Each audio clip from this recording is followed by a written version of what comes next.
Welcome back to Legends of Elzorya, and we are back now. We're back to a more regular cadence. We're going to be doing this game weekly going forward now that we have the other thing kind of cleared away. Actually, I wrapped up 3 campaigns in the last week, so I've got all sorts of time on my hands to plan your all's demise, I guess. But it has been 2 weeks. So I'm going to go ahead and give us a quick recap. We managed to make it finally to the city of New Etheria, where Rhea was originally from, and where Draven spent most of his life. So we came in. It's been a very different setting than we've been in before. It's much larger, metropolitan, and there's been some interesting characters that we've already met. We met the old lady, the old blind owner of Nettie's Necessities, who Ravnok knows can give him some decent information if he comes back after hours. You all also were finally able to spend some of that gold that you got, upgraded your equipment, got some nice clothes. Kalliana got a brand new, nice purple dress. And you also learned that Draven's father is a blacksmith of some renown, not good renown. And infamous, Draven himself, infamous. Draven himself would not even go there, even though I specifically told him he could get half-price goods. So, we just shouldn't. Anyway, after that, you did some shopping in the Grand Bazaar, and then made your way with the intention of heading toward how they now go Laney and Zog. That is the names of Liliana and her father. Grongak was his original name. Oh, yeah, because I thought he was like Grognak the Destroyer. Yeah, but they are in witness protection program, so they had to change their name. Mrs. Applebottom has set them up in a house that's very, very close to both hers and Draven's. As you were going by, you did notice that Mrs. Applebottom was out for the day, or at least for right now, and you stopped by Draven's apartment for just a little bit and noticed that there was a murderous threat nailed to his door on an old article that he had written about somebody, and he didn't seem to care. It seemed to not faze him at all. Well, yeah. There was a basket of threats and a basket of daggers. I just threw them in. So.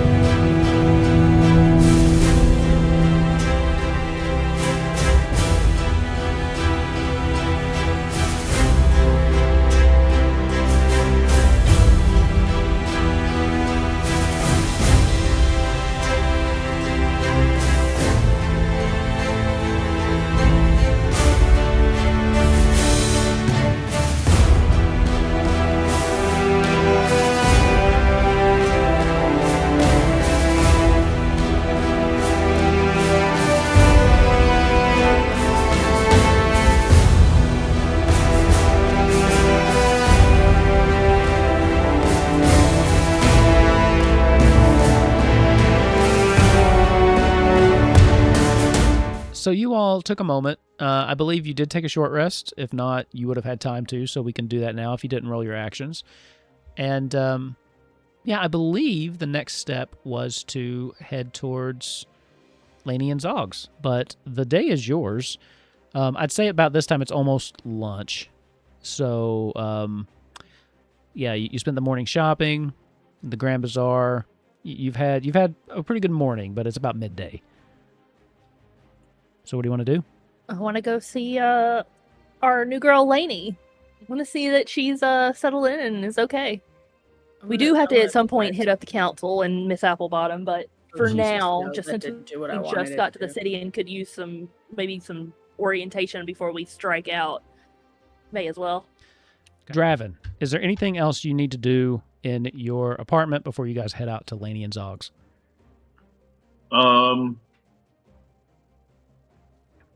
Probably so. I water Jeffrey. Right. What is Jeffrey again? Jeffrey's I know it's a plant. Well, what kind of plant? Marijuana. It's whatever this version's. Oh, I thought you said potted plant. Yeah, that too. It's a potted pot plant. It is potted. Yeah. Whatever this world's version of marijuana is. Like, yeah, I figured it was a potted plant. What kind of potted plant does it got? I like to think marijuana is a universal, like, constant. So that is just what it is. That's his name. Marijuana is a universal constant. I feel like I need to write that down somewhere. Okay, so you guys are going to head over to Laney and Zog's, which you would know whereabout it is. I mean, you know where the empty house was. Again, we it's actually straight up deciphered. He rolled like a 24 when he tried to look at her notes, so we know the exact address because she tried to scratch it out. Oh yeah. I forgot about that. Before I do leave, like I do, Draven does take good note of who's threatening him. So what does the note say? I don't think we ever actually looked at it. Okay, so the note was basically it was basically just threatening you, saying you ruined his life and you were going to pay for it. It was on an old article that you had written, and I think I asked you what the article was about. But if I didn't, you can tell me now. I think you did, but I don't remember what it was.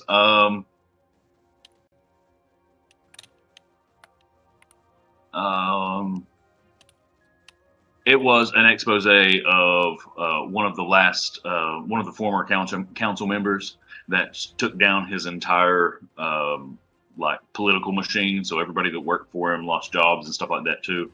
Okay. So when I go back and review, the different story you gave me last time, I'm going to retcon this. You had 2 separate threats on your door. They've started to pile up. So 2 people had come by in the past couple months and put 2 separate threats on your door. So we've got some more threats to pull out. The other one was actually just slid under his door, and we found it when we like walked across it. It's got like some shoe marks on it now. Oh yeah, even better. Okay. So okay, this could be any number of people. Let's go on. You all head over to this nice little house, and it's only like a quick 5-minute walk from your front door. As you walk up, the house is very nice, very tidy, very well kept. You can see that the flower bed out front has recently been redone. You can see really beautiful like sunflowers growing out of them. You can see there's not a lot of thought that's gone into it. It mainly looks like a 10-year-old girl has picked her favorite flowers and just kind of put whatever. So I mean, it looks pretty. It's not ugly, but it's not curated, right? And you can see just other signs of just people living here. You can see it looks like to be a brand new bike that's kind of leaned up against the side of the house, and just the whole vibe is so 180 from the place that they lived in Bravia. Do you knock on the door? Before we do, Lynn's gonna kind of like pull the others to the side and be like, we'll have to explain why we're here, and we need to tell Zog or Grog or whatever his name is, that Bravia has fallen and Gideon has staged a coup. He needs to know that, considering it could pose a danger to Liliana, but we shouldn't maybe tell it in front of Liliana. Like, I'm just kind of like warning the others off of jumping right into like Bravia's been taken over. You know what I mean? Liliana, everyone you know is dead. Good, she hates all those people. Kalliana is still with you, by the way. So she just kind of nods, and I think that's probably wise. Maybe we keep that as close to our chest as we can for a bit. Yes, especially until we have leveraged. I don't think we don't know if anybody. I mean, nobody's panicking here. I don't know if they would here in New Etheria, but just until we can talk to the council about this and why it's happening, we probably shouldn't make it known that we're involved in it. And then, Fortune, what were you saying? I had trouble hearing you. Oh, she's a smart girl. She'll probably figure it out sooner or later, but Yeah, maybe Well- we don't start with that. Zog can probably explain it for her better if he feels the need to. Okay. Who's knocking? I'm gonna kind of push Rhea Rhea forward and just be like just like a very little nudge, because I know that she's really close to Liliana. Am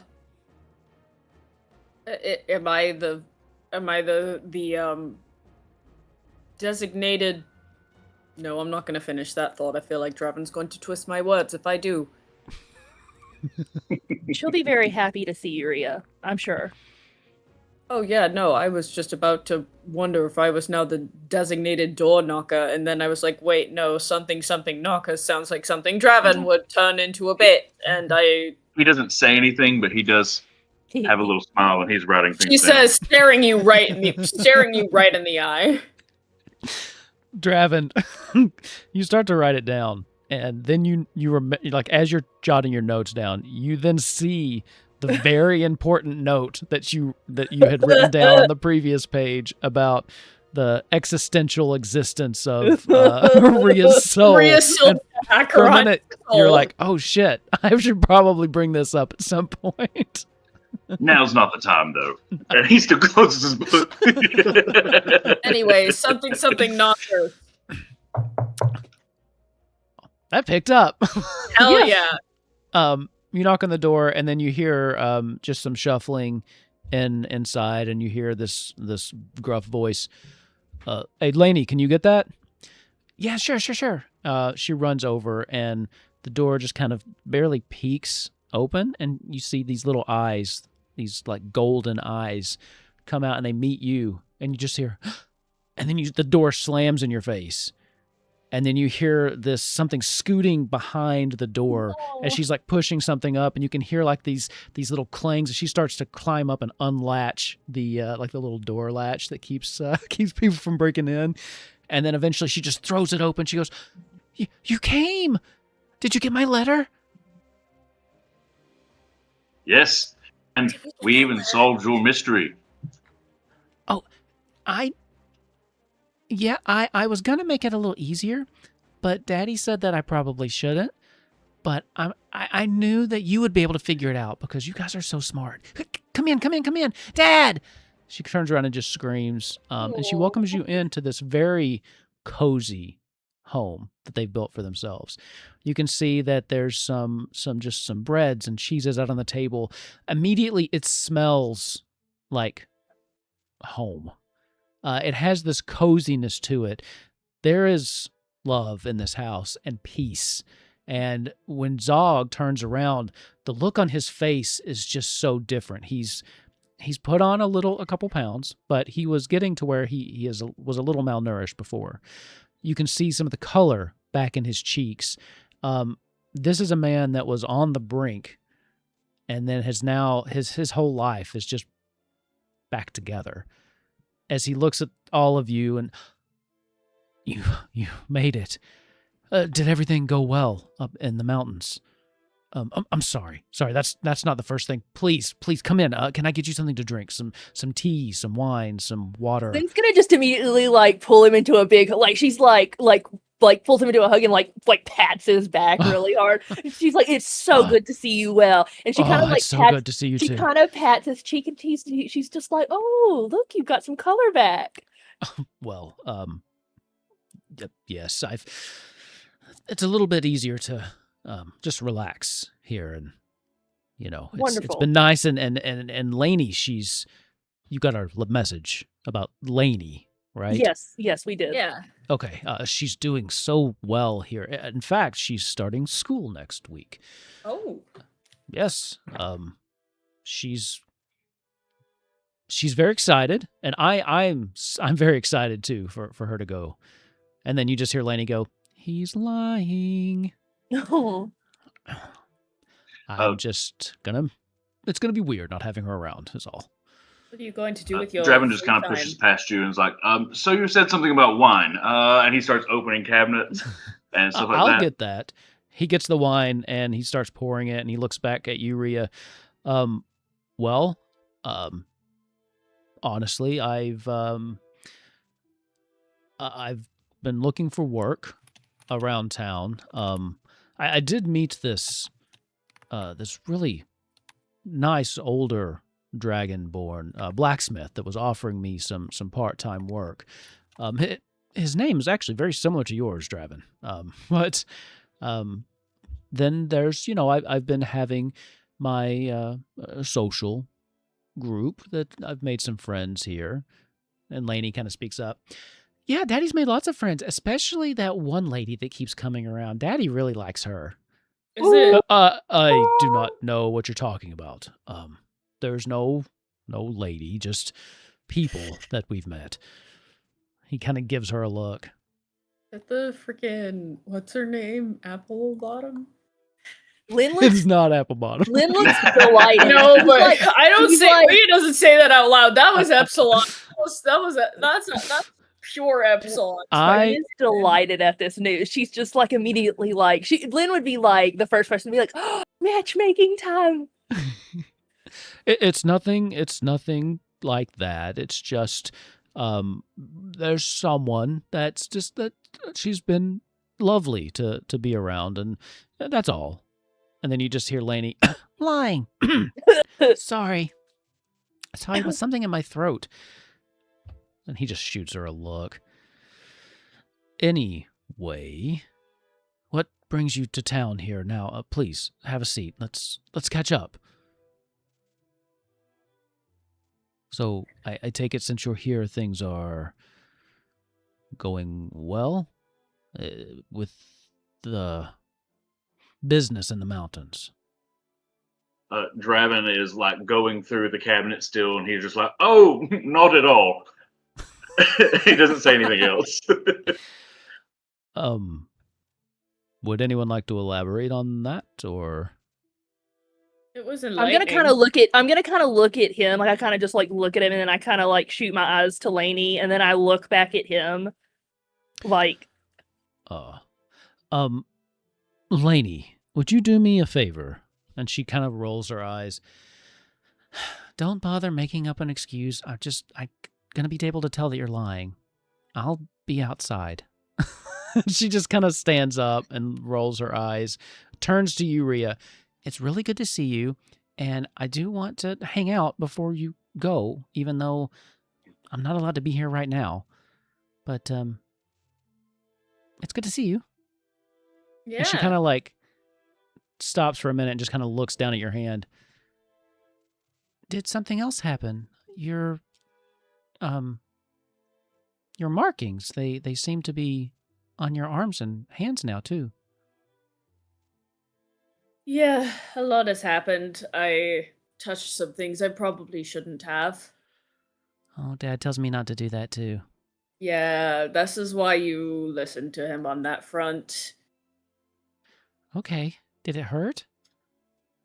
Yes and no. You're not lying, but I don't really understand that. Anyway, we can talk about that later. Because at this point, Zog's like, fine, I'm going. And she just kind of runs out and slams the door. Rhea still does not know what to do with children, so she's just like so still this entire interaction, like, oh dear sweet holy lord, what am I doing? I love Laney and Zog. I'm so glad they're back. No, I think they're so cute. And I'm using their new names so I don't forget them. That's why I'm using them so much, even though we all know who they are. After she leaves. Sorry about her. She's really settled in here, though. She's a child. To be honest, it's nice to see her happy again. I was worried how it would be uprooting her, and she's thriving. Lynn's gonna kind of take a deep breath and then like lean forward. She's just like, Zog, I don't think the word has spread yet, but you should especially know. Gideon has staged a coup with the Clanks, and Bravia has fallen. Oh. So Gideon has reclaimed the city. Well, we don't really know. There's not a lot of info coming out. Like, I'm gonna kind of like I've hidden my badge, but I'm like pulling it out to show him, and I'm like, we know that their clanks have faced an uprising, and they're I'm unsure if hang on, pause above table. Does he know how much does he know about the clanks? Like, I can't remember. He doesn't know much because you guys parted before you went to New Etherean Forge Works. So anything you found out about the clanks, about how they're made, he basically, I think, only knows that they had the suppression rune. That would be the extent of what he knew. Our trip, I'm gonna just be like, our trip into the mountain has revealed some extremely disturbing news. Gideon doesn't just control the clanks. The clanks are people. Or were people. Well, what do you mean they were people?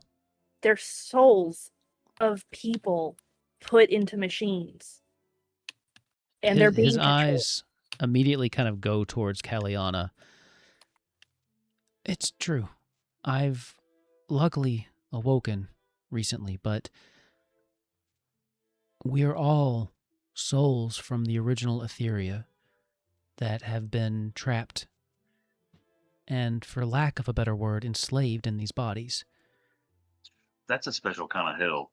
Yeah, actually, like Lynn Wood was about to say, it's like Gideon is a greater evil, but worse, he's not the mastermind behind this. He's being backed by a very sinister figure. That's what we found out in the mountains. But he is backing Gideon for his own personal reasons, and he's yes. So and that Bravia same figure also just tried to end the world just because he wanted to see what we would do about it. Well, he destabilized a rift that could have above table. I don't say that out loud. I don't know if Rhea did either. But yeah, he basically. I assumed that was in character for Rhea. Oh yeah, no, that was in character. I said it with an accent. Yeah, I was like, that seems like something Rhea would say. So Zog just stops. So the mountains were eventful. Yeah. And I'm sorry to bring it to your doorstep. I don't want to involve you in the rest of it. It's just I'm with Gideon off his leash. More than ever, I want y'all to be prepared because he will be looking for Laney. Beyond the scope that we were initially. It's not just in Bravia or even just small people he can send out anymore. If he has actually somehow been successful in his coup and control of the other paladins there, I'm terrified of what he could be doing. Or the Seraphs, sorry. Wow. This is grave news, and I see why you wanted Laney out of the room. I appreciate you bringing this to me. This is concerning. For the moment, hopefully, his hands are full, but his gaze will turn towards her eventually. Well, Who knows if he hasn't already sent people, but so far we've been safe here. There's another reason I wanted you to. Sorry, there's another reason I wanted you to be aware, because with Bravia, with all of this, what we've learned, we have to go to higher ups here in New Etheria and hope that they can help. This goes beyond any kind of political dispute. We're talking about souls here, and we've got to find a way to get Gideon his control of these clanks out. And I'm worried that you and Laney may be pulled into it if awareness of her being his child comes forth, and I want you to be ready for that if the council here wants to speak to you. I appreciate that, and anything that I can do to help, of course. I mean, I'm just, I was a smith, a farmer. I mean, there's not much political clout that I have, but anything I can do No, I Please. didn't want to blindside you with this. I didn't want No. you to have strangers coming to your door. Are you learning this from anyone else? Understood. I appreciate that. Wow. That's a lot to take in. Yep. Like Glenn just kind of leans back and like you see her gaze start to kind of like drift out to no man's land. Well, anything else exciting happen with you all? Do you have any cheddar with this wine? That would be fantastic. You know, I'm Yeah. all out of cheddar, but we What about could Buddha? we could go to this nice little place for lunch if you'd like. That's not too far down the street. I what's the name of it? The Rusty Hinge. They have all sorts of wonderful wines and cheeses. If you'd like. Eat a whole pound of cheddar there, probably. Somebody, let's see, who has... Hold on just a second.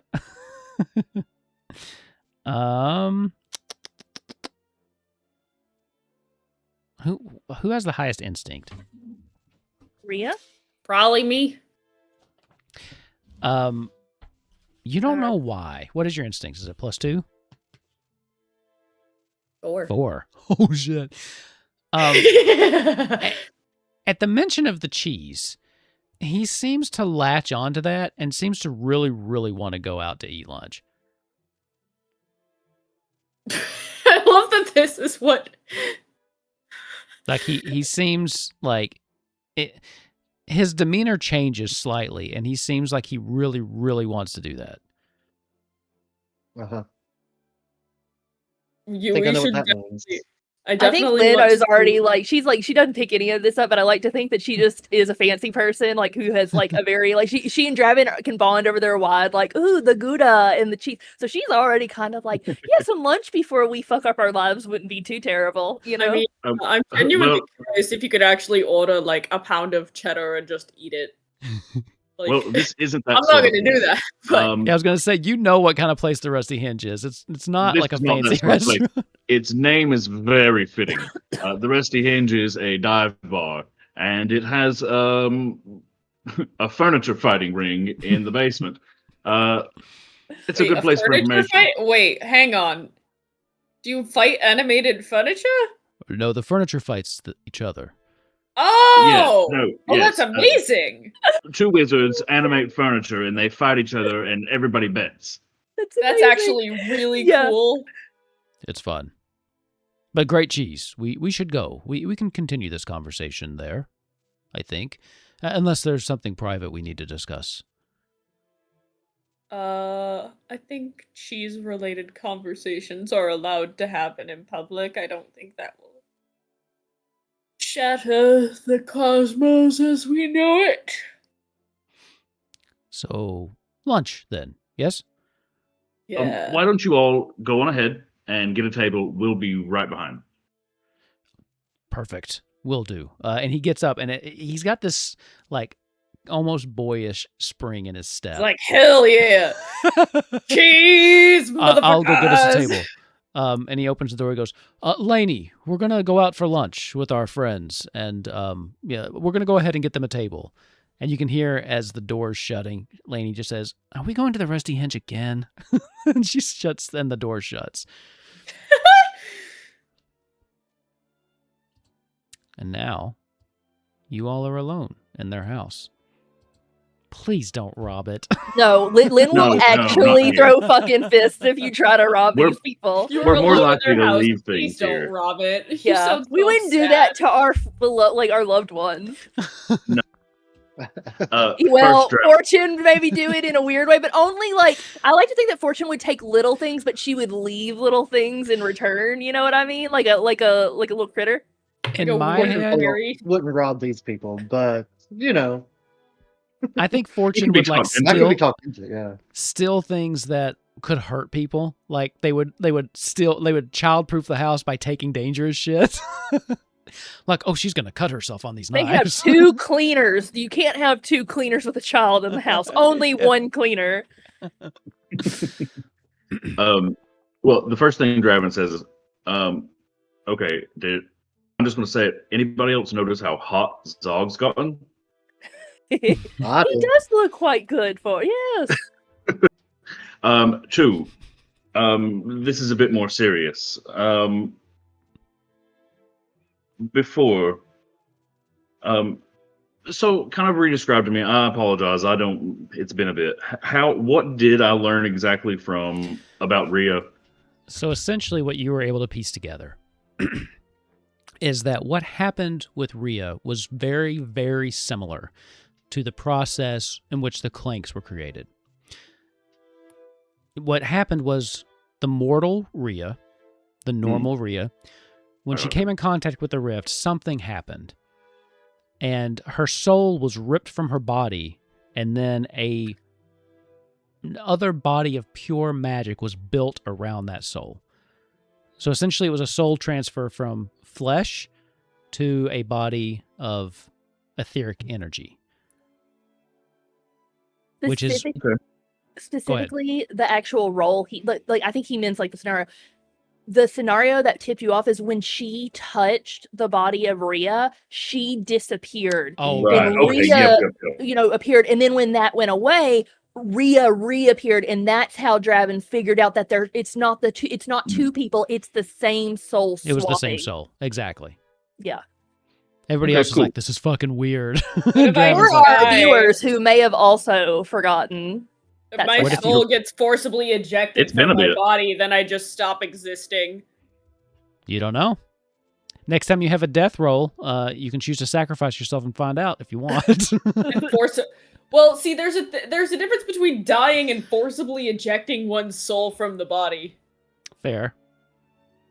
Yeah, that was an interesting situation. What happens, though? I mean, it does, though, Draven would probably know this. It does confirm that were Rhea, the Rhea you're with, to die, her body would likely dissipate when her soul left that form. Because that is what happened when her soul was pulled back into her body. Okay, but I'm also thinking of the idea of, like, it would definitely be within, like, somebody like the Phoenix's wheelhouse to just forcibly eject the soul from one's body. Mm-hmm. Seems like something he could do. Or suck it out and be like that. What would he do with it? Trap it in a different body like the Clanks. Oh. And if I figured he would. I would. Can you imagine if he gets a suppression rune on Rhea, like in a fucking different body? How bad that would be? Like how powerful Rhea is? It would be awful. Like he'd be a tool. Has anybody seen fucking Doctor Strange and with the ancient one? I was just getting ready to. I was just going to reference that. Forces him to astral project. Like if somebody did that to Rhea, like how, like would she just be fucked? Wouldn't that be a cool ability for a future boss to have? I'll stop talking now. Okay, yeah, I do actually. How do you break this? How are you bringing this to our attention, Brav? So he just kind of just shit. Dicking around talking about Doctor Strange. Hey, you remember when you touched that corpse and you disobeyed it? So essentially, what was that? So he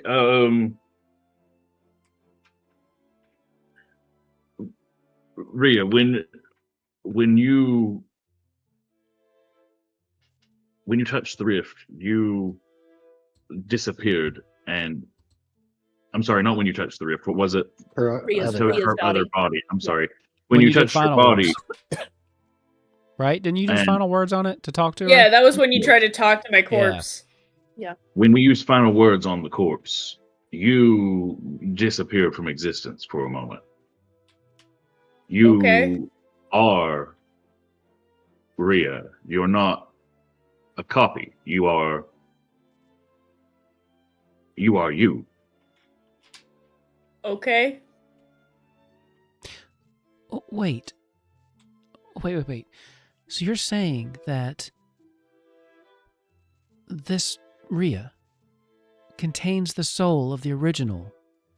It was a transfer more than a copy. Right. I feel like it was more And of a forcible ejection, and then Oh. the astral plane just kind of doing what it does with a forcibly ejected soul. But this means Phoenix is wrong about you. You aren't. I mean, I mean, obviously you have a soul. You are a person, but you weren't just born out of the rift. You were a person, so you passed through the rift. This sounds very similar, but albeit better than what's been happening to people like me, the people from Etheria.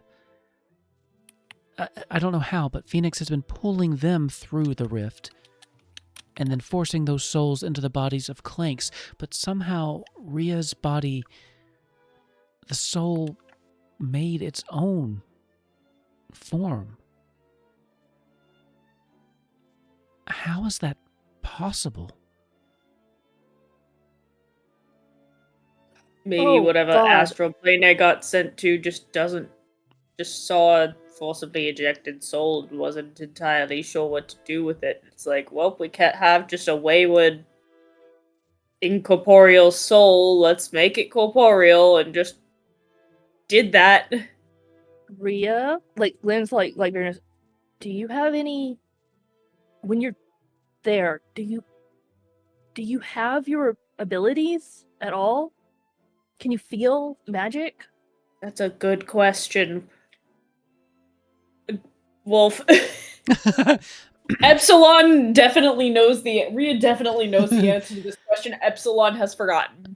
It was more when you're there, it is a realm of almost unlimited potential. So it seems as though anything is possible in that realm.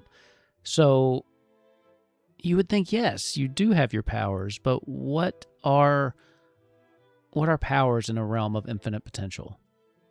At that point, you are just part of the greater flow. Time seems to almost distort, stand still, and while you feel powerful during your time there, you're no longer exceptional. Does that make sense? Am I you even are on the mortal corporeal plane. there? No. It's more of a consciousness feeling, but no actual physical body while you were there. Lynn, I'm not even corporeal in that astral realm. My concern is if you went through this magic crucible and came out as powerful as you are, and the Phoenix has been experimenting with this, he could do it with himself. I'm just that man, Even that thing so, coming out with power. If he could put himself through this, we can't let that happen. even so, there is a limit. Unless he stayed there forever, which would mean kind of a sort of damnation in its own right. You would live a life of non-existence, but also existent. You would exist and you would not exist at the same time. You're not corporeal there. You can't affect the Rhea, material world you there. can weave rifts that can tear holes in reality. I don't want him to be anywhere near that power. We cannot let him know about this. 100%. I absolutely, I'm on board with this. I just want us to all make sure we've got our heads in the right reality. Oh Lord. I mean, I do just want you to be aware that there are still limits that what would be doubly problematic is if we were ever having to fight in that sort of plane. You guys are giving me so many ideas tonight. Wait, we're so, and this is above table. Lynn's like, so you slid back into your corpse when we spoke to it? But does that mean you could slide out of this? Well, I mean, this body disappeared. Where did I would prefer not to if I do believe that if this soul is detached from this body, it just stops. I just stop existing. Oh, like Lynn's just like massaging her head, like she's got a headache all of a sudden. This is outside her ability to really like abstract. It's not like it's not like a clank where if I forcibly, Kaliana, I would never do this to you. I hope you are 100% clear on this. I wouldn't have thought so, but if a clank soul was forcibly ejected from it, there would still be what would remain there would still be an object remaining. That's not the case with me. This, let's see, Draven, since you figured the other stuff out, go ahead and give me a knowledge check, and I will give you advantage on this. I can hear the gears turning. Based on the information that you've already deduced. Deduce roll. Let me. I'm going to spend a hope for reporter to add +3 to it. Okay, awesome. All right, 24 with hope. Did that already do the +3? It did, didn't it? Okay. I added to it. Yep. As the conversation's kind of going, and you're kind of going through your notes as they're talking, a couple pieces are falling into place. Some more disturbing than others. One, you are pretty sure that Rhea's on the right track there. If her soul was to leave this body for whatever reason, be it death, be it forcibly removed, then that body would dissipate. What is death if not a forcible ejection of the soul from one's body? That's a good point. Now, what you don't know, what I will say this. You don't know exactly how the soul, even with the 24, it'll take more research. Her soul did regenerate this body once it was released from the corpse. So that's something to consider. Also, I think at this point you'd also notice, Lynn, this goes against everything your religion has ever taught you. Souls go straight to the warden. The warden guards those. Why her soul seems to be flitting around on its own flies in the face of everything you know. The clanks make a little more sense. Those are forcibly drawn from another realm and forced into a body. This soul of Rhea seems to defy the way the gods intended. Draven, one last thing. When she starts to mention Kaliana and when she starts to mention the clanks, you're relatively well-versed in the arcane as well, and you've been taking scrupulous notes. You've seen the runes that are inside the clanks. If the clanks were ever malfunctioned or went offline, the nature of those runes would keep that soul bound to that inert body for eternity until it was released, until the rune was dissolved. That's fucked up. It is. I know. And based on conversations that you've had with Kaliana before, they are mildly conscious of things that are happening.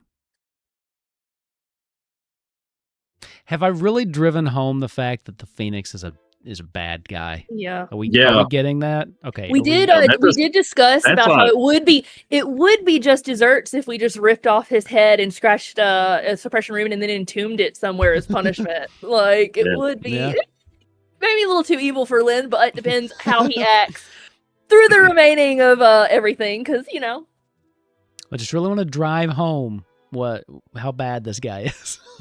We could do the suppression room and put him in put him in the never-ending bag or whatever it's called in this game. See, I was just thinking about close it up. Chamber pot.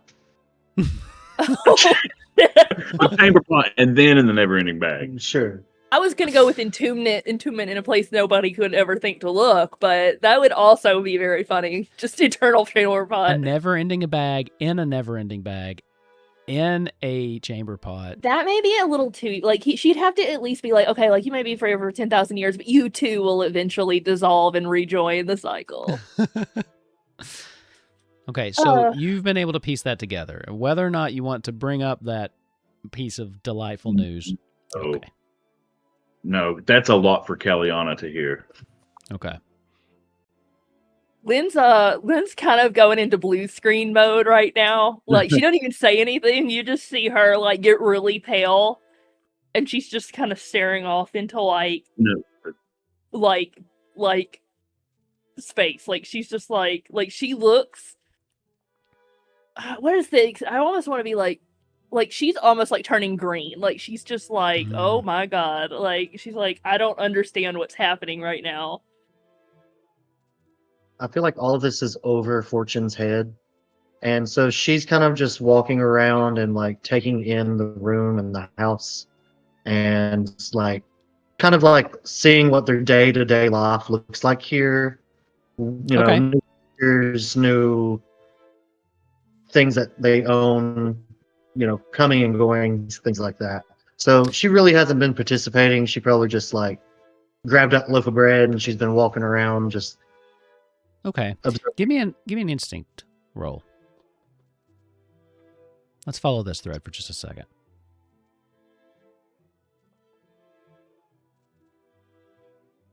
Okay. 14 with hope. Look at you getting some hope. So the conversation they have is just it's turned into excuse me, Charlie Brown teacher noise in the background for Fortune. As you're just kind of pilfering through respectfully. And you find just more signs of this being a well lived in home. So some of this stuff you can tell a lot of the plates and things are new. But there's some older things here, likely donated from Mrs. Applebottom, because some of them have just those old lady patterns on them. You know what I'm talking about? Like they're white with like some blue patterns, and you see them in every old lady's house.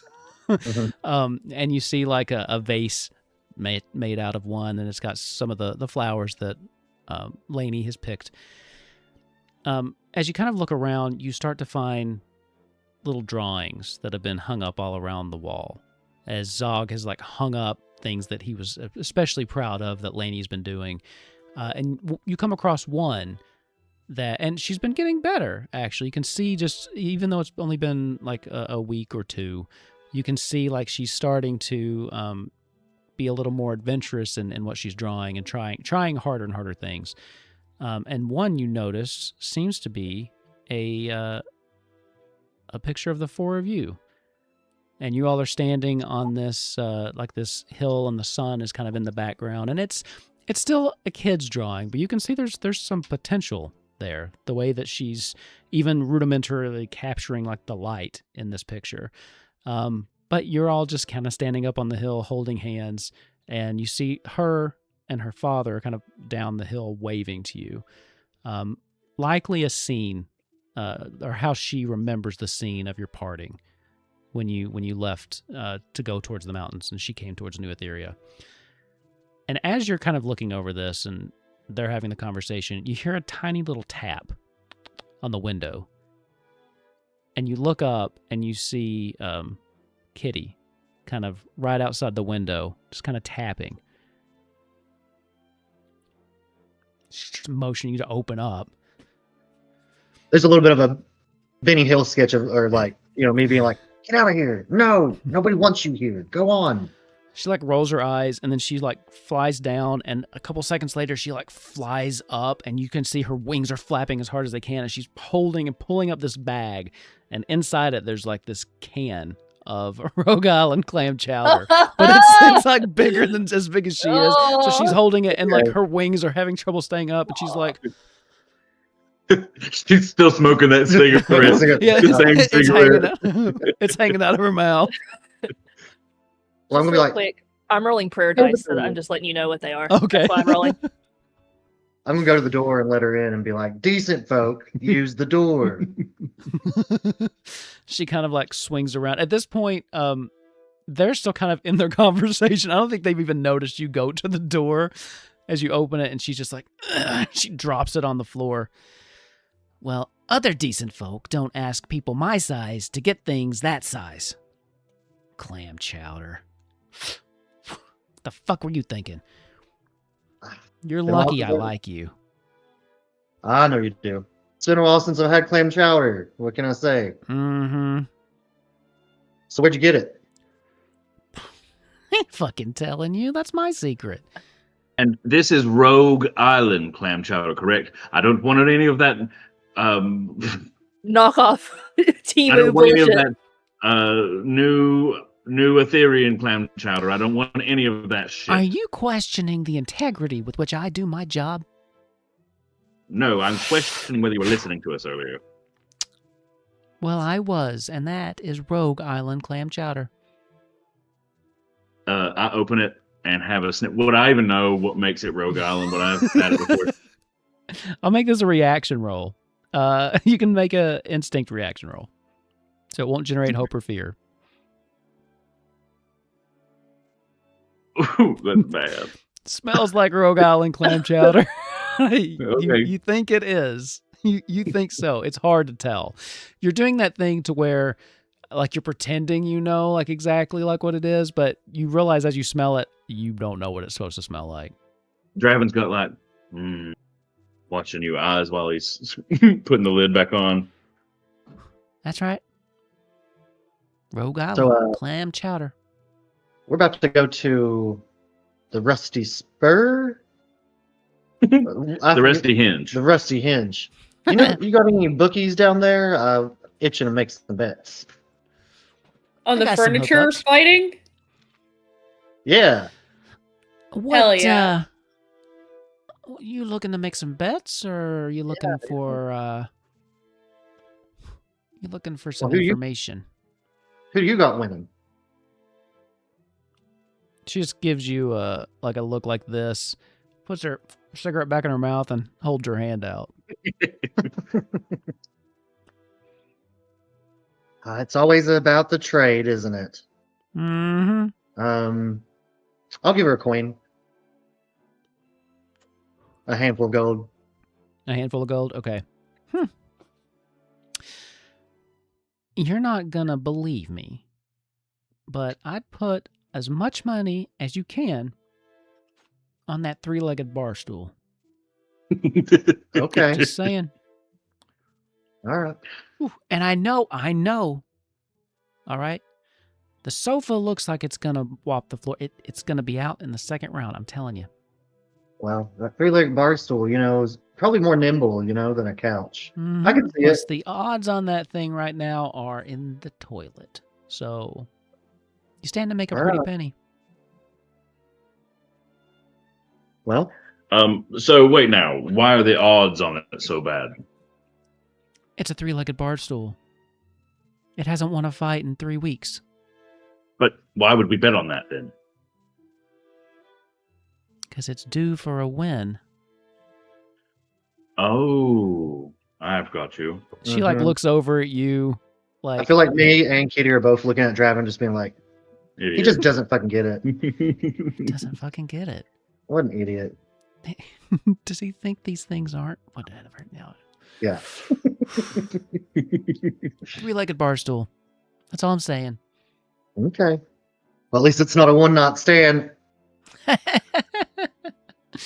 No, you burned me out on those. She gives you a little wink. Anyway, I've fulfilled my contractual obligation. Unless there's anything else the five of you need. What did we owe her for this? I don't think we really owed her. It was just that's Oh, my that thing was like that a I special feel. thing. Yeah. Okay, yep. Favors Okay. rendered in the past. And I Yeah. did promise Fortune that they could call in one more, since I didn't force the Rogue Island clam chowder on, but it seemed like a nice way to get it. So Fortune, you do have one more favor to call in if you want to. You can do it now or later. Well, Kitty, I figured you would know the ne'er-do-wells around town, and I know we're probably going to find some at the Rusty Hinge, but I need to know. I need some tough people I need some mercenaries, maybe. Okay. You got any ends? I might have a few. What do you have cooking there, Fortune? Don't worry about it. It's better you don't know. All right, how There's a many reason people why are you I'm not looking for? you, babe. Hmm. Your lover, not a fodder.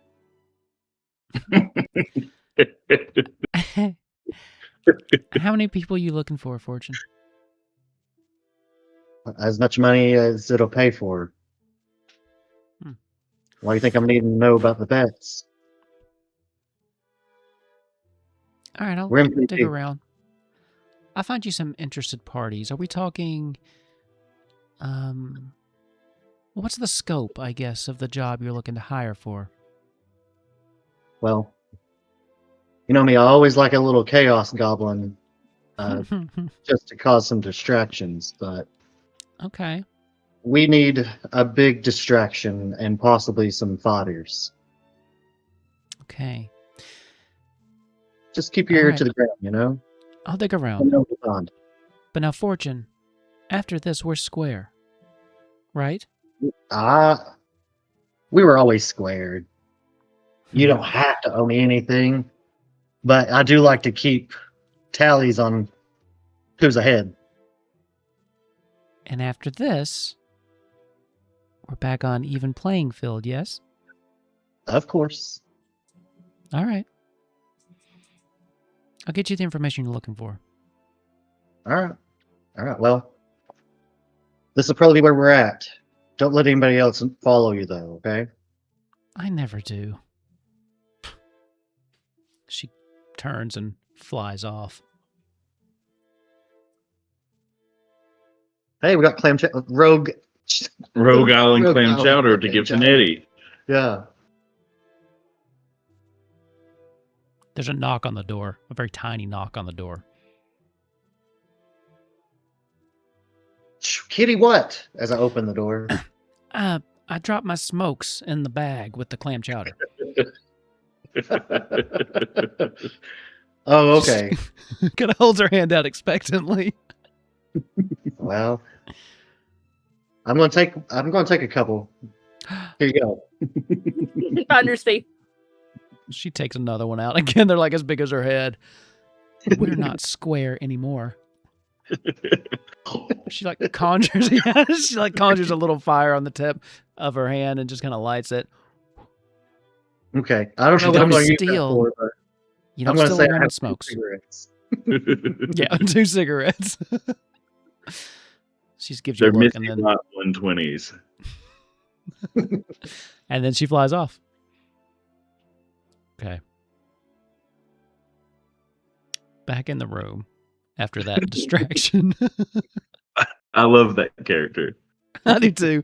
I also love that I can always rely on Fortune just to have like a nice, fun little NPC moment. Oh, Okay. So, any other discussions we need to have in the house, or are we going to head over to the Rusty Hinge to meet up with the rest of the group? yeah. Let's head on to the Rusty Hinge, I think. Okay. Did we lose Epsilon? Nope, she's still in chat. I think she just dropped Yep. out of alchemy. Might have timed out. And 1 can of Rogue Island clam chowder. Yes, make Alleged. sure you Alleged clam mention. alleged Rogue Island clam chowder. I really want it to not be Rogue Island clam chowder, so she's pissed when we get there. So, you all make your way over, and as soon as you open the door, the vibes of the place are apparent. Like as soon as you open the door, it's dark. It feels like it's nighttime in here, even though it's still the middle of the day. And you know, there's a couple people that just kind of look over at you, and then like they don't really pay you much mind, and then they go back to their drinking. But yeah, there's people everywhere. There's like chickens that are kind of running around the bar itself. And then you just see Laney stands out like a sore thumb. She's the only kid in here, and she's very brightly dressed. And then Zog's like right next to her. He sees you and waves you over. And yeah, this does not feel like the place you would normally take your kid for lunch. And, you know, there is a part of you, I think, that it would probably register most with maybe Lynn. You know that when you first met Zog, then Grongak back in the day, he was struggling with a drinking problem because of what had happened with, you know, because they had taken Laney from him. So there's a part of you that I think might be a little concerned that this is just like him masking it or something. But Lynn's that's where we actually are. too spinning in her existential crisis right now to even fucking register half where she's at. So like she's unusually quiet and like she's just like, and I think it's more of like, I think the minutia of how the pantheon like religion probably is not as, you know, I don't know, like I think it's more of a concern for her. I feel like this is getting Sure. into is transubstantiation real territory. You know, she's over here in a corner just like doing the math Venn diagram of like, you know, the lady with the but like she's just unusually quiet and like kind of terse. Not terse, but like to herself. Usually she'd be like, ooh, you know, like let's sample the cheeses and the local, you know, stuff. She's just very subdued. You all kind of make your way over, and again, there's a couple people that just give you looks as you go over, and there's this table it's got enough spots for everybody, including Kellyanna. As Zog's like, "Oh, you made it." I was getting a little worried there. Everything okay? Yeah, we just had a mild existentialism moment. You Okay. know how Fortune is. We had to go through bags and put all your stuff back. Oh, he like looks over, but you did put it back, right? Oh, of course. I feel like I'm swapping something as they say that. You're like holding a napkin, like a fabric, like a napkin ring or something. Yeah, something that nobody actually wants or needs. Just trash. You're but I'm putting like, a napkin ring on as a bracelet. It's more of a habit. Mm-hmm. At this point, Laney looks over at Zog. Wait, okay, so remind me what it is when someone's lying, but they're kind of laughing and they don't really mean it.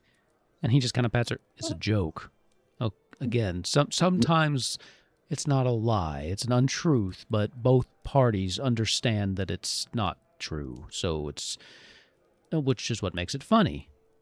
In school, you're going to learn about irony, and your teacher's going to be wrong about what irony is, which is ironic. And I think there was a singer who sang about that at one point too. And she was also wrong about what irony is too. She was which very is also wrong. ironic. See, I think that's the point of the song. I think the song is ironic because it's not ironic. See, I love her so much that I also believe that. Honestly, I think Alanis Morissette is kind of a genius, so. I love her. Yeah. Laney just kind of like rolls her eyes. She's like, I don't understand anything anymore. Me either, kid. Like that's actually the first thing. Like that's the first thing Lynn has said. She's like, me neither, kid. And then she's like gonna get up and like slump to the bar. Like she wants a drink. She just doesn't use it. She just slumps over. Her ears are kind of like sad, like cat. As you're getting up, actually, the waitress comes over.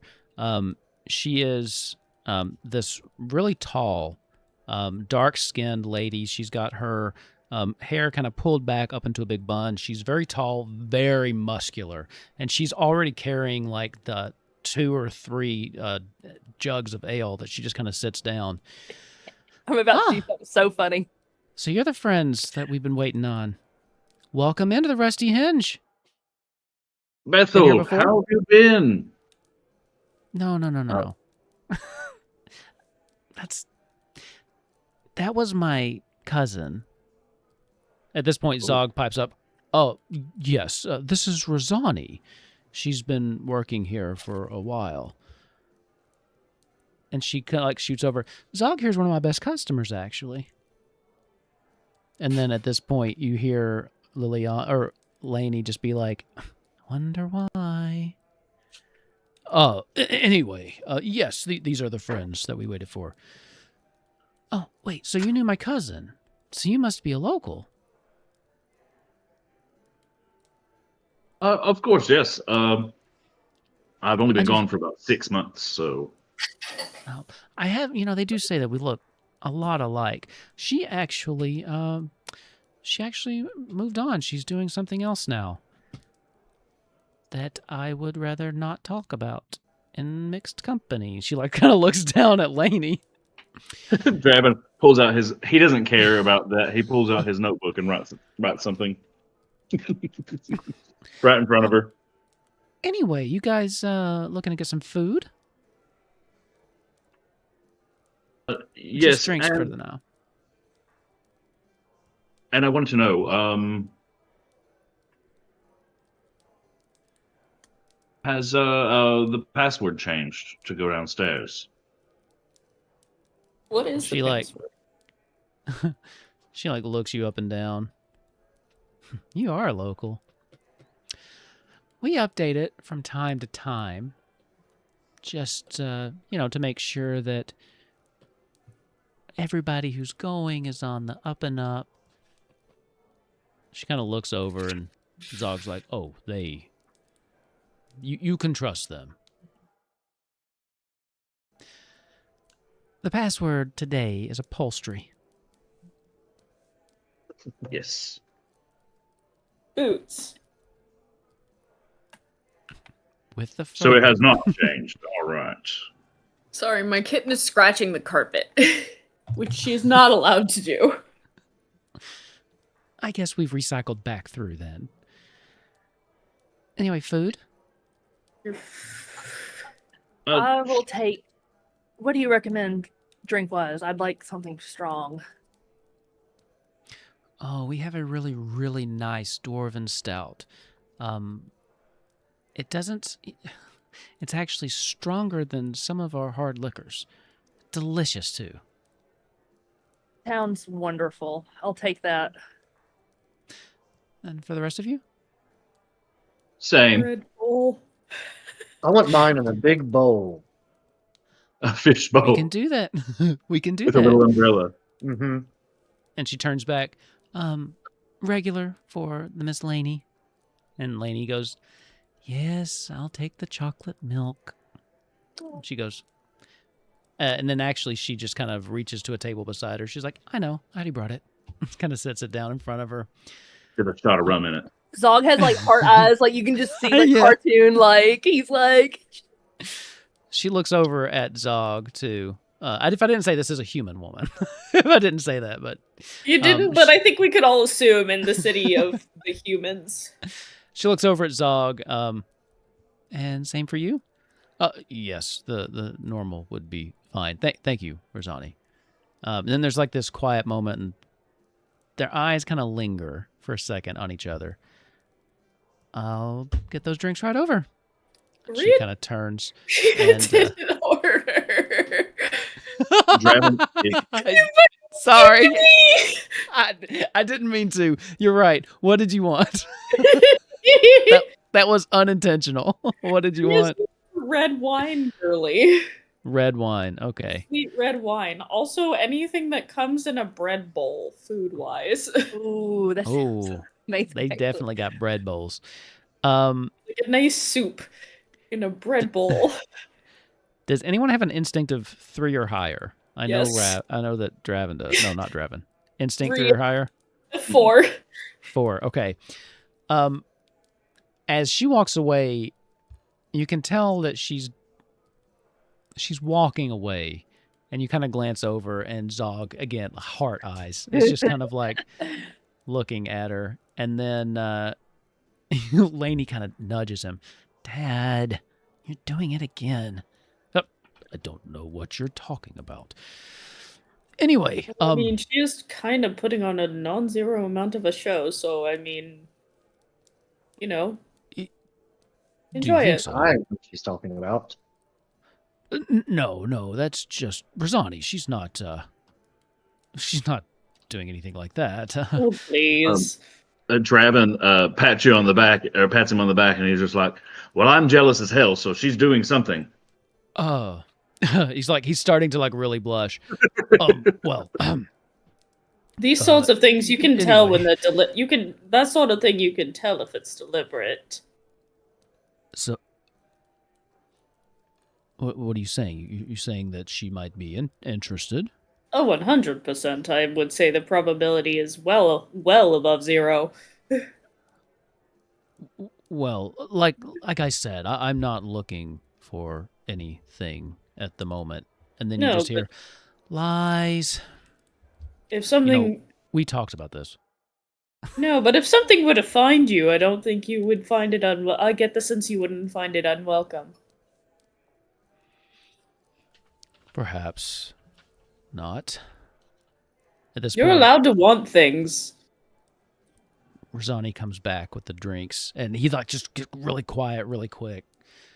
And she starts putting the drinks around. And then Laney pops up. Do you like my dad? Oh. And then Rosani just kind of stops. And there's this heartbeat where Zog goes, Laney. Rhea's like trying not to laugh. She very forcibly exhales out her nose a little at Laney. Rosani just goes, she blushes a little bit, and then her eyes go to Zog's. As a matter of fact, I think I might, actually. And then Laney just goes, she's telling the truth. I told you. Can we stop coming here 3 times a day now? Zog's like, Zog just puts his hand, his hands in his head. And at this point, Rosani's super flustered and embarrassed. I'm going to go check on your food now. I'm gonna kick, this actually has pulled Lynn out of her funk, and she's gonna kick Zod under the table to get his attention. To get him to look and be take her out. Rosani's walking off and she's like, go, you idiot. Go ask her for a date. Yes. Can you watch Laney for Yes. just a minute? Yeah. Okay. You have Thank 4 competent babysitters. The mascot, we got her back. 4. I don't know. We're about to take her to underground gambling, furniture cutting. Yeah. And are we gonna let her get hurt while we do so? I feel like she says lies when we say that. Where is any lie in anything we said? I do want to lean down. I do want to lean down to Lynn got a real this is kind of pulled her out of her funk for a minute. She's just to Liliana. She's Laney. She goes you would make a good acolyte for the beloved. That was well done, matchmaker in your future. I was gonna say professional matchmaking is totally a thing. Oh, you can make sure people actually like each other. It's your gift. Oh, that's true. I have been wondering what I could do with it. You could put a lot of anxious hearts at ease. If someone's oh, I don't know, I feel like this person really doesn't like me. Or just making sure we're going to follow their vows. Well, and there's also a shocking number of people that are together that hate each other. Or you just have a bunch of anxious people who interact with people like me who don't know what to do about any kind of friendships or relationships in general, and people oh, I want to do they hate me? They seem so mean all the time, and it's no, they actually really like you. This could be quite a business opportunity for you, Laney just reaches out and grabs your hand while you're talking. While you're kind of melting down there, Rhea. Oh.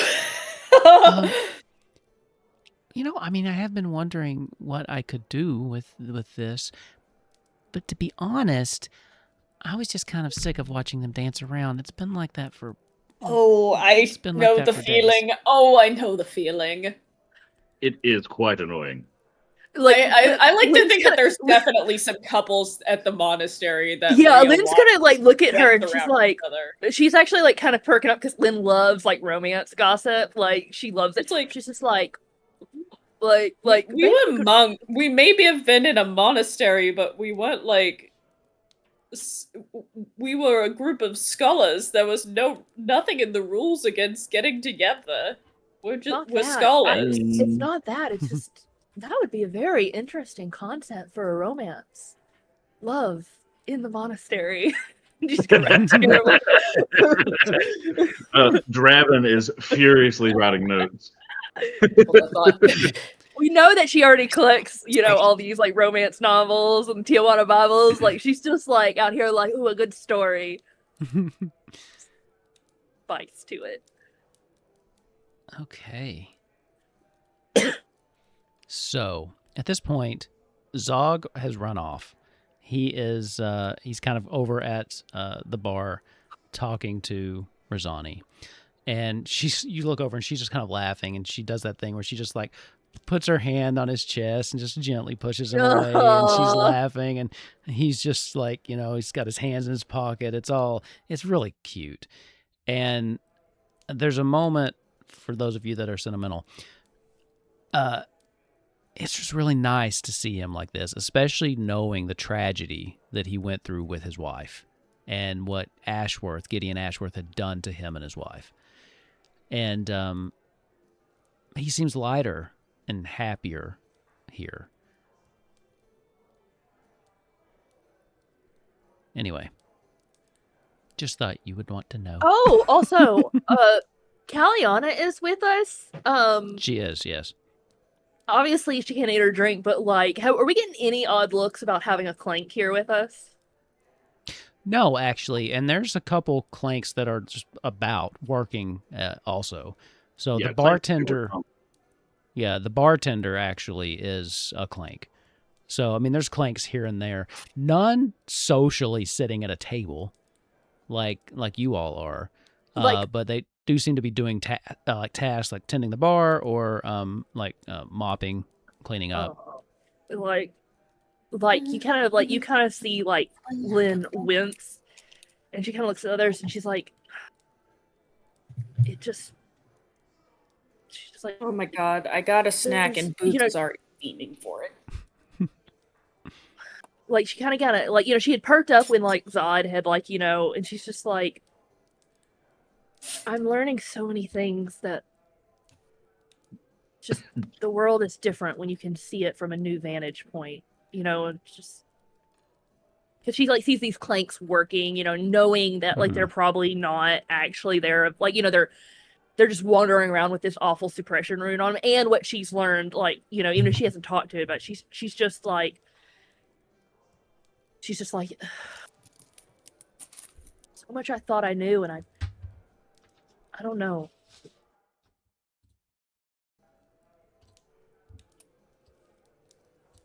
Things are definitely different than the way you expected them to be. And it's one of those things with the clanks, it's hard to fault the people here because they don't know what you know, right? I mean, to them, they are just, essentially like robots. I think that kind of adds to the horror of it, is that Gideon, the Phoenix has not only done this to people, but he's also made people like unwilling participants in what's basically like a form of slavery, and that's just awful. Like above table, like that's just so horrendous, But like Lynn is just gonna take a strong drink of her, she takes a strong gulp of her drink, and she's like, Kalliana, how this must be hard for you to see this. To know this. I can't lie, I've been kind of watching, wondering what they're all thinking or feeling right now. Like I said, when it was me, it's like watching your life through like a play almost. Kind of detached, and you see the things happening, but you have no emotion about it. You just witness it. And that must be what they all feel like. Just going through these motions, and they can't control themselves, and they just... I don't know. It's hard. I'm gonna kind of like put my hand over hers and kind of pat her hand, and she's like, "There's clearly a lot of things in this world that I'm beginning to realize I don't know. But one thing I do know is we are not leaving these people like this. We are going to get them out." And then I'm just gonna like take a big glug of my drink and hammer it down on the table. At the barest minimum, we'll do what I did and teach them to tell people how to shove it. You actually hear Lynn laugh at that. It actually does. She actually thinks that's quite funny. That's what I did when I met her first. It helped. It did help me. That's for sure. I don't know. I wish there was something I could do right now. You want to go bang tables together? You know what? I watch tables fight each other? Yeah. I think that sounds amazing. And I think we have a tip, right? On a 3-legged stool. Don't let everybody else know, but yeah. Let's go check that out. Come on, lady. Reaching over to grab her hand. Oh, Daddy never lets me go downstairs. Let's do it. Lynn's feeling unusually, what's the word? Bucking some of the typical rules. She's like, it'll be fine. Zog sees you all leaving and just kind of waves. He trusts you implicitly with Laney. Even though we're taking her to underground gambling. Yeah. Illegal. You are the reason she's back, though. So.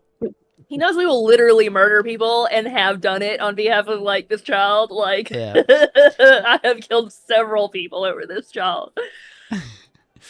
So you all start making your way, and there's the door is guarded by this old fungal man who almost looks like he's kind of sitting up against the door, and it almost looks like he is growing, melded into the door, like he's growing out of the door, and he's just kind of nodding off.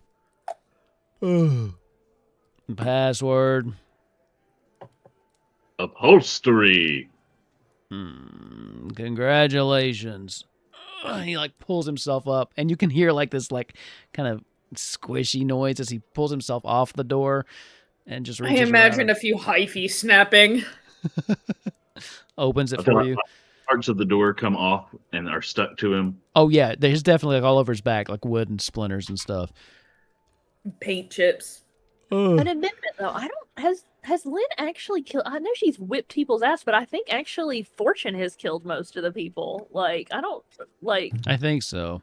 Draven just says Fortune is a murderer. Yeah, I know. Well, the problem is Lynn usually gets her ass beaten to the ground and gets knocked out before Ria's killed a person or two. Ria has in fact done so. Yeah. I don't think Lynn has yet. Not a. I mean, she definitely tried to kill the Phoenix. It didn't work though. Yeah, you burned a lot of corpses. Yeah, that's what I was I left a lot of people wondering where their loved ones are going to be forever. So Yeah, real fucked up, right? He can kind of let you all go. Have fun. Remember the rules. No cheating. Keep your shoes on. Stay out of the middle of the arena. If you don't wear shoes due to some kind of anatomical reason, you're exempt from the shoes rule. I actually was about to say Lynn doesn't. Well, I like to think Lynn has Lynn has those I don't know. I mean, I think all the way down to her toe beans, she's got she's got she's got wraps and then a kind of band brace over the long part of her foot. It's just the little bit at the bottom that's uncovered, and then you see her wiggle. Shoes, you see her little wiggle her little toes. He sees you about. He sees you about to say something. He's like, you and that's when he has that in. Yeah. Enjoy your stay. We take no liability for splinters. Lynn, you might want to wrap your feet. She has like wraps with like a metal, like she put the armor on, so it's like you see, okay, I'm not even joking, like have you ever seen like those like quasi Norse things? Like I'm thinking of in the God of War, like there's a character named Balder and he's got his feet wrapped, you know, you see in a lot of like Viking adjacent stuff where it's like feet wrapped all the way up to her toe beans, so the only parts that like are uncovered fully like are her little toe beans, and then she's got on the long part of her feet, she's got like little metal, like it's like a van brace that goes around your wrist, but instead it's like strapped around the long part of her foot to protect it. Okay. Will your toe beans be all right for splinters? They're very thick, like Katari's like feet are very like leathery, like hobbits. Yeah. Gross. All right. Let's you go all then. Start making your way down, and he goes, wait. The little one. She's 16. Yeah, she is. Yeah, All look right, at go on. I'm gonna like just squeeze Laney's shoulder, like just enough. Like I kind of look down at her, like maybe, you know, she gets the idea that maybe not this time. He does. Go ahead. I can spend a hope to gain advantage on a deceive. I don't think you even need. I'm not gonna make it as soon as Fortune said yes, he was like, "All right, go ahead." Like he did not care. I was excited about using my stuff. I'm sorry. You found the one guard that could not give a shit who goes down here. I do think she's 10. I don't think she'd pick her up because she's 10, but I do think Lynn is gonna at the very least kind of like keep a like just keeping just close to her, you know, like a hand on her shoulder. Oh yeah, okay. She's like on the lookout to make sure there's no like creepers or anything, you know. Yeah. No, it's just they don't want you gambling if you're under 16, is all. Oh my God, Laney doesn't understand the concept of like lying for like playing poker. He's lying. He doesn't have a. Oh my God, we can do bank. Okay, Laney's Lynn wouldn't do that, but I bet Fortune clocks onto that pretty damn quick. So when I think about like Laney's future and like what class she could be, so many would work with this. She could go the bard route, the journalism route. She could go the rogue route and just like, you know, swindle everybody. She's the OG multi-classer. Like she's gonna multi-class secretive, and she's gonna be able to get away because she's gonna be on every list. I know. You all so you make your way down the stairs. And as soon as you like go past the 4th step, the sound rushes in. There's like a soundproof barrier, and as you go through it, you can hear screams and the sounds of like wood cracking and splintering, and just people cheering or screaming as you kind of go down these steps. And then in the basement, there's this huge cleared out area. And they've got like stands that kind of go all the way around this thing with people that they can sit. And in the middle, you see 2 wizards. And they both, one has like a wand, the other one has a staff, and they are commanding their pieces of furniture that are flying around. Right now, there's like this, like a recliner chair, you know, like a one of those, and it kind of flies and it kicks its little footstand out and it smacks this other one, which is a just like a side table that goes flying around and it slams into the wall, kind of splinters in half, and people just start cheering and going nuts. And then there's like these little bookies running around and they're like settling up and taking money and doing payouts, and it's just chaotic down here, but everyone's like laughing, having a great time. And at this point, they've got, between the matches, this large orc dude kind of runs out and he starts sweeping things away, just kind of sweeping them off to the side just to clear out the area. What was the fairy chick's name?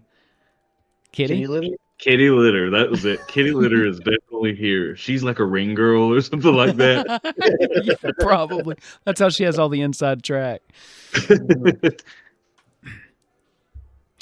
So, let me see something. Draven looks like visibly excited when you guys are coming in here. He's like kind of like wringing his hands and looking excited. He's doing those little gremlin hands. Yeah, he's got the little gremlin hands. He's so fucking excited. He's like, run, let's go find a bookie. And he like kind of runs away.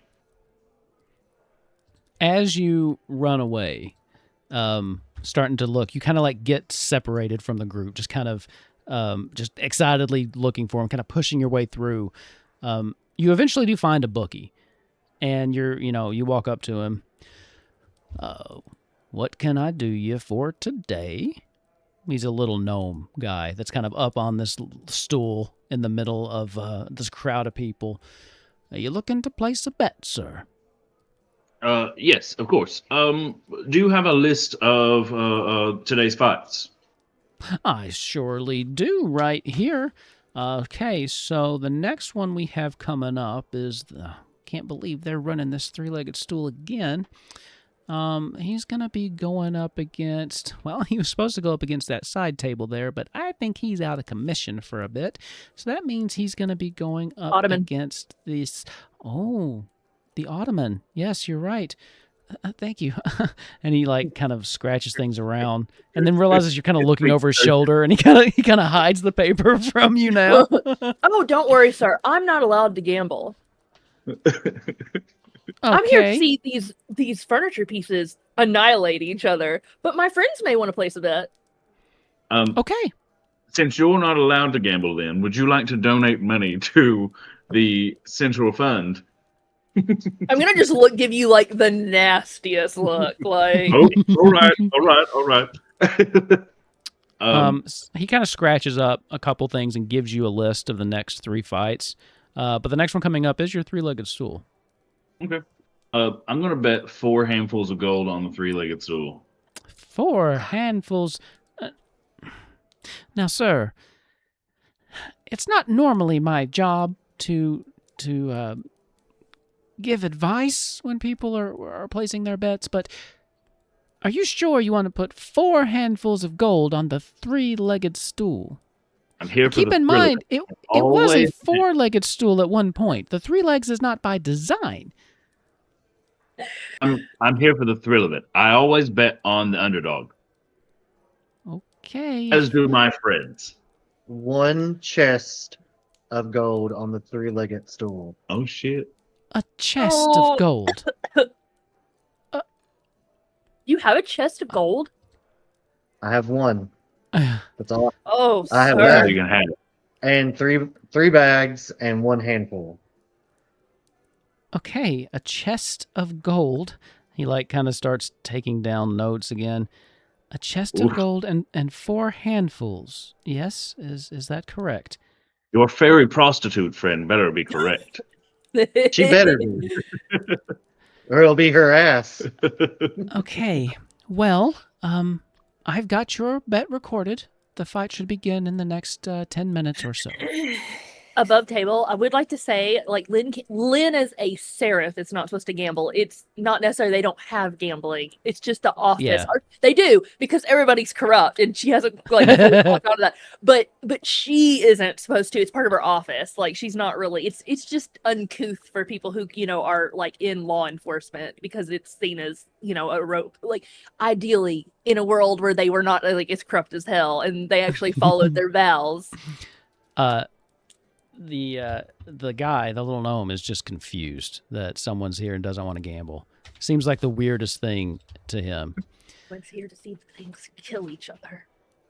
So you've got about 10 minutes. And at this point... Oh, go ahead, Fortune, sorry. Oh, I was just going to say above table that I think even if I wasn't going to bet, I would still totally go want to watch this. Like, Yeah. It's like monster trucks, sort of. Like, you just, of course, you want to see this shit happen. Kinda, yeah. So, a minute or two goes by, and then someone says your name, Draven. Draven. Draven, my old friend, is that you? And you turn around, and you're... I don't know how your reaction would be. This is a reporter that you know, a reporter that has sometimes scooped you. This is a Mr. Edgar Tills, who you are very familiar with. You know that he is considered to be the best independent reporter in the city. A title that you yourself have been gunning for years. he runs a little paper that he self-publishes called the Elzoryan Observer.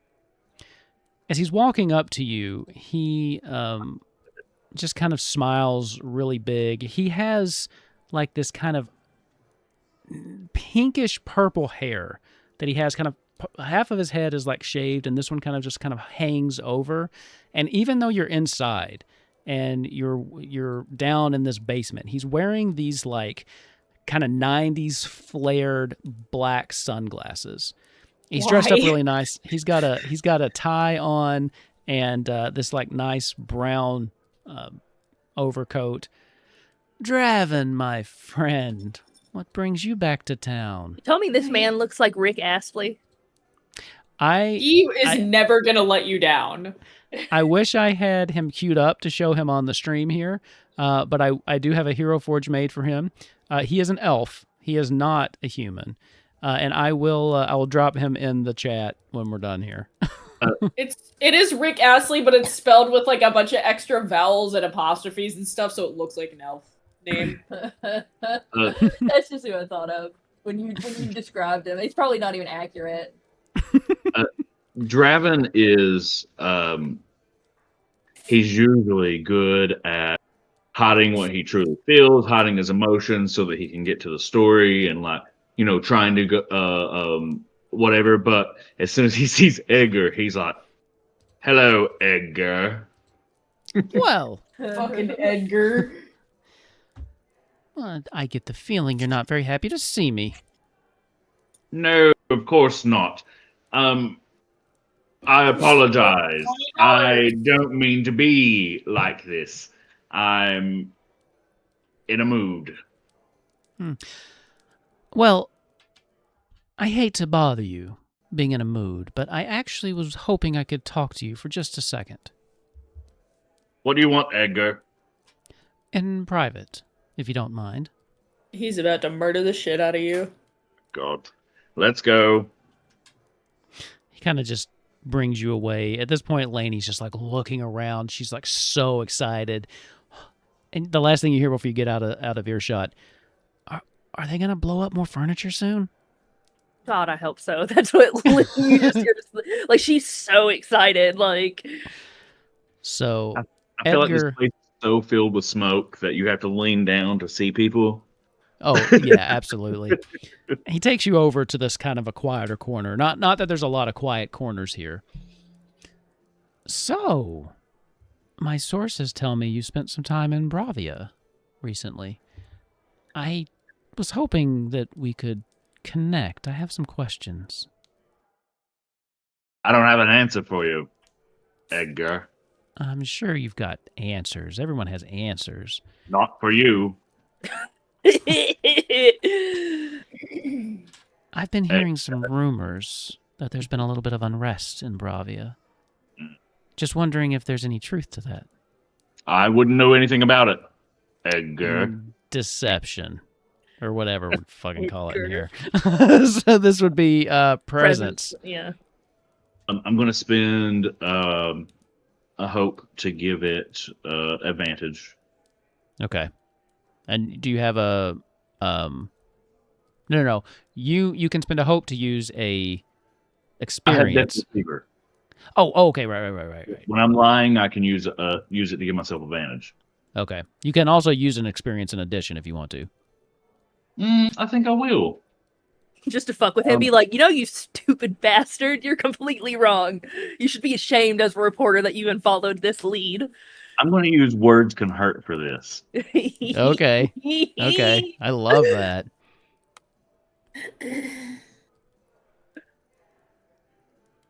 I was hoping you'd like crit or something. 21 with fear.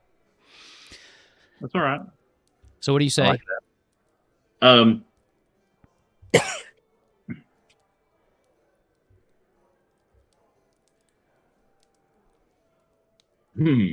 He says, I am so sorry, but I'm kind of like blank for a second. What was I responding to? He's asking you about the unrest that he's heard that is going on in Bravia. Oh yeah, I was just pretty much saying, well, I don't know anything about that. Not been there. Is that I was so? up in the mountains. He kind of cocks his head to the side. I'm going to spend a fear. There's just something about the way he's scrutinizing you that it just kind of sends a chill down your spine. You're going to mark a stress as he takes a step closer. Oh, no. I said mark a stress, not leave the game. Evil Rick Astley. I don't like Everybody's leaving me. He takes a step forward. Should be back now. You are. There's a button on my mouse. Epsilon's still that does gone. The back button, and Yeah. it's annoying as shit. Did it blink and kick me again? Yeah, you're out.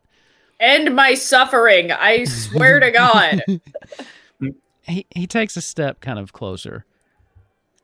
Why do I get the feeling you're not telling me everything you know, Draven? I'm not here. Oh, because I don't have a face right now. Hang on. It's because Rhea Sylvia Acheron doesn't have a face. There we go. Draven doesn't even let him finish because I'm not letting you steal another story No. of mine. You don't understand, Draven. I'm not trying to steal a story here. Then what are you doing? I'm just trying to get to the bottom of what's going on in Bravia. I have Then people perhaps there you that should I go care there about yourself. too. Well, if it's dangerous, I don't want to go there. I Oh want well. to know what's How happening. sad. All right, look, we've gotten off on the wrong foot. I understand that you don't like me, and yes, things have been tense between us in the past. But that's not what this is, okay? If you want, we can share the Your byline. last story that got you the. What's the name of like the Pulitzer Prize in this world? What would it be called? Oh, that would piss me off. You got a fucking Pulitzer, you fucker. What do you name it? You name it. You're the journalist guy. The Etherean. I don't know. Zulits. Just the Etherean. The Zulits Award. Sure, the Zulits Award. Let's go for it. Yes. Named after one of the best journalists who ever was, who pioneered in the field. Tell me, what was your Zulits Award? What did you win the Zulits Award for? Tell me about that article. Look, we were chasing the same lead. I just happened to And you get to the stole truth. all of my fast. notes. I didn't steal your notes. That wasn't me. And you can't prove it. I just have... Maybe I just have better sources than you. I want to... what's this version of... what's this game's version of Insight? I think let's do an instinct for that. Yep. I'm also going to spend a hope to give it reporter, to give it +3. Okay. Oh. Okay. So 16 with hope. Okay. He answers you pretty confidently. Maybe his sources are just better than yours. You, for the moment, you get the feeling maybe he didn't steal your notes. But there's something on the way he answers that question that the way he got the information probably still, even if he didn't steal your notes, probably still wasn't what you would consider legitimate. Is shit, what's her name she's going by now? Liliana Laney. Laney. Is Laney watching this? No. She is watching the furniture. Fight, Oh, I'm watching the furniture. I am 0% paying attention to this. Then Laney at and this I are point, like commentating on the furniture. at this point, Draven is going to spend 3 hope Oh my to gosh. cause a scene. And Okay. he's going to be like, Laney, where's Laney? And it's going to It's like, hi. it's going to reduce his difficulty by 2. And Okay. I'm going to run out screaming, where's Laney? Laney! Oh my god, you elven Lynn's traumatic cow. Everybody- We're right here. It gets really quiet all of a sudden, and everybody kind of turns to you as you're kind of running around. Laney kind of runs up to you. Draven, I'm right here. Was with the others. Melodramatic cow. We were watching the fight. He grabs her and says, "Don't you ever do that to me again." I'm sorry. And he whispers in her, "Shh, it's okay. Come with me and tell me if this dude's lying." And okay. I'm holding her hand and coming back over with her. And you'll sit right here, and you're not going to get away from me again, little lady. Okay, Oh my okay. God. Jesus Okay. Christ. I think Lynn would also like. I mean, she is sad. Like she is just like, oh my God, but she is at least gonna kind of come over, like just trailing behind them. She is like, what the fuck? Enough that she's gonna kind of just chill in the background. Edgar's kind of scratching his head. Is everything okay? It's fine. Everything's fine. This is my niece, and she is unruly. And I brought her to this underground illegal gambling, and she won't sit still. Yes, that's the case. I I'm said, bad. sit down. I'm sorry. Oh, I love her. She's trying to act bad. Oh, that is so cute. She's incredibly unruly. Anyway, where were we? That's your niece, you say? Yes. I was Adopted, just- of course. I'm obviously some sort of lizard man. Okay. She kind of looks up at you, and she can't help herself. She kind of grins and then looks back down at the ground. And she's like trying not to like give herself away. Like Lynn is at the very least just kind of like stepping up, and she's like, she knows Draven enough that he's up to something, and she's just kind of like, Draven, is everything okay with now that you found Laney? Do I notice her doing this? Do I notice her like? Do I notice Lynn kind of like paying attention? I literally kind of just like slide up to you. I'm like talking to you. I'm like, I mean, you did make a scene. Everybody was looking at you like, for a minute. yeah, I so. come over Okay, like yeah. I'm not like right over, but I'm kind of like, Draven, are you okay now that you found Laney? I'm spending my last hope to send her a message into her head. Everything's fine. I'm trying to understand what this dude knows. What do you say out loud to her? Like in nothing. response- I don't say anything out loud to you. No, I mean, I asked you. Lynn asked you a question. Like she's like slid up to you, and it was like, "Is everything okay now that you found Laney?" You know, like she's trying to like make sure you're not freaking out. Like you did create a massive your hand scene. up. You're just putting your hand up and telling her to shut up, and then in her head, is that what you're doing? No, actually, I'll just take back the hope and not send her the message. I'll just be like, "Oh, I'm sorry. You know me. I care for her so much, and she's just so unruly." Okay, well, as long as you can, like Lynn knows something's going on, but she trusts Draven enough. You know, he's not gonna like let anything happen to, you know, like Laney. So she's just like, okay, well, holler if y'all need anything, and I'm gonna go back to the fight. I believe I was asking you about the situation in Bravia, and then you accused me of stealing some papers, and I'm still trying to get my answer. I still want my answer. How did you get my papers? I did not steal your papers, okay? Then I how did you wind up with your papers? How did you follow me? How did you know everything that I knew the moment I did? I just am that good, Draven. I have my sources. You can't expect me to give those up, can you? I want an insight on it. I'm that good. You don't have to. Because at this point, Laney says, he's lying. She kind of like whispers, he's lying. You're an unruly child. He grabs her. Wait. We're leaving. What did she, hold on. What did she say? She said nothing. Don't worry about her. We're leaving. He kind of like, wait. He like looks down at Laney. Did you say I was lying? Draven flips through his book and he starts reading off the king's list again. And I'm gonna cast sleep on this dude. Okay. It is a presence roll against his reduced difficulty. Hey. 17 with hope. With a reduced difficulty of what again? Of 2. His eyes flicker for a second and then come back. Ooh. He kind of like rubs his head. I apologize for that. Please, I don't...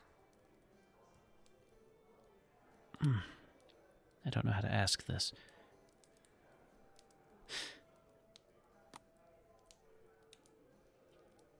Did you accuse me of lying, child?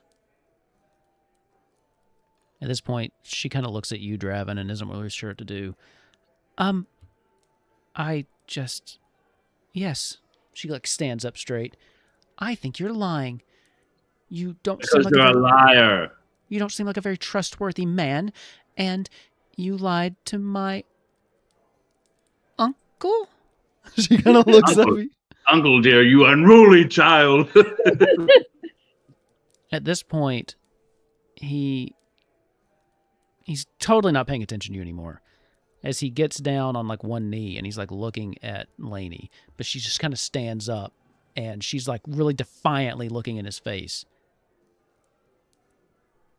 And he reaches up and he pulls his sunglasses off, and you can see the same golden eyes that Laney has reflected back in Edgar Till's. What? Dum dum dum. Great, I love that. And that's where we're going to end tonight's episode. So, quick reminders. Like I said, we're back every week now for Legends of Elzorya. Also moving to weekly is Curse of Strahd, which is streamed over on Ravnok's channel. So check that out Wednesdays, every Wednesday at 8:30. And then the videos will go up on the Wolfkin's Tabletop YouTube. So everything's just kind of all in the same place. And you can find that by the end of the week. Maybe. That's usually about how fast we get those up by the end of the week. And going forward for just a little bit, those are going to be the only two like ongoing shows that we're doing here on the channel. I need a little break. We were doing 6 at one point, so I need a little... I'm going to take a step back, but those are going to be the two ongoing shows weekly. And we are in the process of planning our Werewolfkins Con for October, so keep an eye out for additional information on that. All right, everybody. Thank you all for hanging out with us. Thank you, Kellen, for hanging out with us a little bit in chat. And we will see you all next week. Bye, everybody. Bye.